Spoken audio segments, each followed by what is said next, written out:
ବାଲେଶ୍ୱର ସହରର ଖପରାପଦା ସ୍ଥିତ Haripriya English medium ସ୍କୁଲର ଦଶମ ଶିକ୍ଷାବର୍ଷରେ ସପ୍ତମ ବାର୍ଷିକ ଉତ୍ସବ କିଡ୍ସ ଫେଷ୍ଟ 2024 ଅନୁଷ୍ଠିତ ହୋଇଯାଇଛି। ଏହି ପରିପ୍ରେକ୍ଷୀରେ ଆୟୋଜିତ କାର୍ଯ୍ୟକ୍ରମରେ ବିଶିଷ୍ଟ ଆୟୁର୍ବେଦ ଭେଷଜ ବିଶେଷଜ୍ଞ ପ୍ରଫେସର ଡାକ୍ତର ଶାନ୍ତନୁ ଦାସ ମୁଖ୍ୟ ଅତିଥି ଭାବେ ଯୋଗଦେଇ ଉତ୍ସବକୁ ଉଦ୍ଘାଟନ କରିବା ସହିତ କୁନି କୁନି ଛାତ୍ରଛାତ୍ରୀଙ୍କ ଉଜ୍ଜଳ ଭବିଷ୍ୟତ କାମନା କରିଥିଲେ। ବର୍ତ୍ତମାନ ସମାଜରେ ପ୍ରତିଟି କ୍ଷେତ୍ରରେ ଇଂରାଜୀ ଭାଷାର ପ୍ରୟୋଗ ବୃଦ୍ଧି ପାଇଥିବା ବେଳେ ପିଲାମାନଙ୍କୁ ମାତୃଭାଷା ସହିତ ଇଂରାଜୀ ଶିକ୍ଷାକୁ ଗୁରୁତ୍ୱ ଦେବା ପାଇଁ ସେ ସମସ୍ତଙ୍କୁ ପରାମର୍ଶ ଦେଇଥିଲେ। से पिला को ऊपर को जीवा को हेले ता पाखरे जो बौद्धिक ज्ञान आवश्यकता अछि जो बेसिक कलेक्टिव इंटेलेक्चुअलिटी जहाँ को आ जाए से जिनस गुलिक आस्ते आस्ते आस्ते आस्ते डेवलप करियो ता पई पृथ्वीटा होची कोन आपण को पाखरे गोटे पृथ्वी बहुत बड़ पृथ्वी है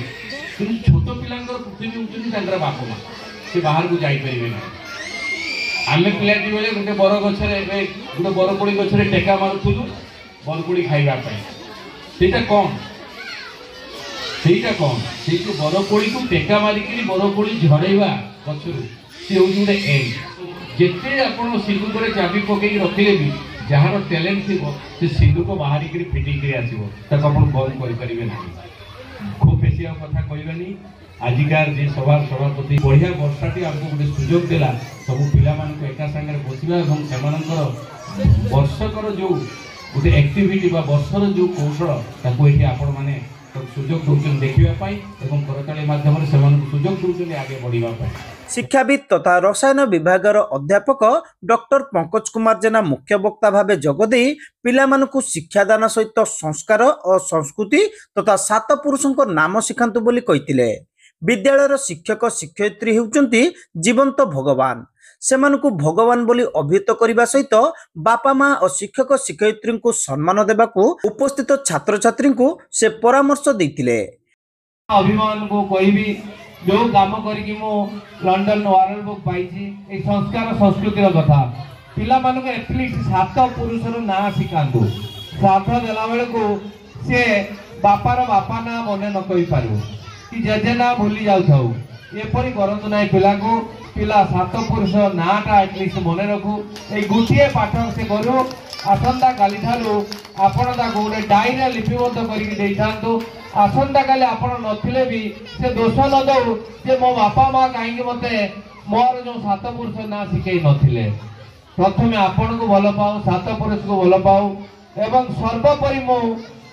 कहबी ए विद्यालय को पिला आदि भल न पाइब केबे मनीष होबनी एटा होची जीवंता देवता एठी बसिथिबा सार की मेंबर माने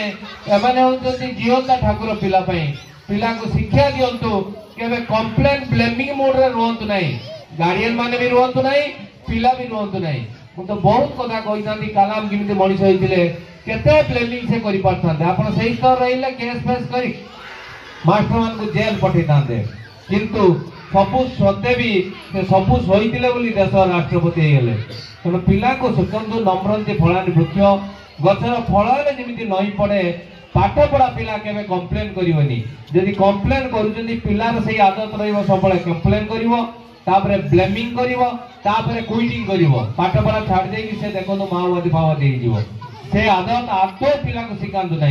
पिला को सब सहवा शिखंतु सबकि एडजस्ट कर बंचवा शिखंतु जोटा डार्विन कहते survival of the fittest. Baleswar पौर परिषदर पूर्वतन उपाध्यक्ष मनोज कुमार राउत एथिरे सम्मानित अतिथि भावे जोगदे पारिवारिक स्तर पिलांक मध्य संस्कार शिक्षा देवा निमंते आह्वान देथिले। कुनी कुनी पिला मानकु ताको भविष्य किबळी तयारी हेबो पाठ सह एनुअल फंक्शन नाच गीत सह एवं स्पोर्ट्स ताको परिचालना करथवा स्कूल लो प्रत्येक दीदी एवं प्रत्येक कर्मकर्ता समस्त को शुभेच्छा जनाऊँगी पिलाने मन दे पाठ पढ़ा सहित सहित नाच गीत स्पोर्ट्स सबको एका सांगर नहीं चलो घरे बापा माँ तुम भगवान स्कूल को आसिले शिक्षक शिक्षयित्री तुम भगवान ये दुई जन को लक्ष्य रख समाज और सोसाइटी रे बहुत आगु को जीवो किए कौन हम बड़ कथा नुहे किंतु समस्त पिला माने मन रखिबो जने जने भलो मनुष्यटी होवा पई चेष्टा करिवो। चंद्रशेखर नंद एथिरे पौरोहित्य करिथिबा बेले विद्यालय परिचालन समितिर संपादक तथा विद्यालयर अध्यक्ष अनुप कुमार परिडा वार्षिक विवरणी पाठ करथिले। आम विद्यालय 10म शिक्षा वर्ष उपनीत दीर्घ दशंधि धरी विद्यालय परिवार समस्त सदस्यों कार्यनिष्ठा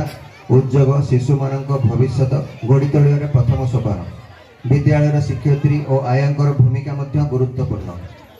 प्रत्येक शिक्षा वर्ष विभिन्न कार्यक्रम यथा साधारणतंत्र दिवस, स्वाधीनता दिवस, उत्कल दिवस, शिशु दिवस, गुरु दिवस सहित महापुरुषों जयंती आम राज्य और देशर विभिन्न पर्वपर्वाणी विद्यालय पालन करा जाए। शिशुओं को प्रतिभा विकास लगी योग प्रशिक्षण और विभिन्न प्रतियोगिता करा जाए यथा खेल, चित्रांकन, वक्तृता, fancy dress, quiz competition, debate, speech इत्यादि। एवं यह वार्षिक उत्सव में भिन्न भिन्न नाच, ड्रामा और सुंदर सांस्कृतिक कार्यक्रम सहित विजयी प्रतियोगी को पुरस्कार वितरण कर उत्साहित को द्विगुणित कर। विद्यालय ट्रस्टी क्षणप्रभा महांती एतिरे स्वागत भाषण देइतिबा बेले अन्यतम ट्रस्टी डॉक्टर अमिय तालदी शेषर समस्त को धन्यवाद देइतिले। समय को गोटे वर्षर अपेक्षा थिला, तेणु ए मुहूर्तर खुशी और आत्मसंतोष भाषा वर्णना करने कष्टकर। दीर्घ दिन धरी बहु परिश्रम, चेष्टा और व्यस्तता भितर जेतेबेले पुष्पकणी सदृश यही आमायिक निष्पाप निष्कलंक शिशु मानकर अंतर्निहित गुणावली परिप्रकाश सुजोग आसे तांको पितामाता ठार अधिक खुशी रे मु जेमती विभोर हो जाए।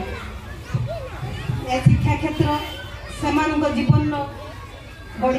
गढ़िबार प्रथम सोपान ए स्थान सेमानक छोट प्लाटफर्म टे बोले आपण धरियंतु निजको बहुविध गुणर परिप्रकाश एथिपाई पितामाता सहित शिक्षयित्री, नृत्य गुरु एवं अन्यान्य प्रशिक्षण जो मैंने दौरान से बहुत बहुत मोर धन्यवाद। यही शिशु लुचि रही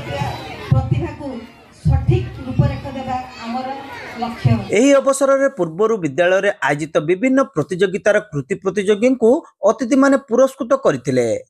एथिसहित बालेश्वर कंठशिल्पी हरिओम शरणम को शिक्षानुष्ठान पक्षर संबोधित करा जायतिला।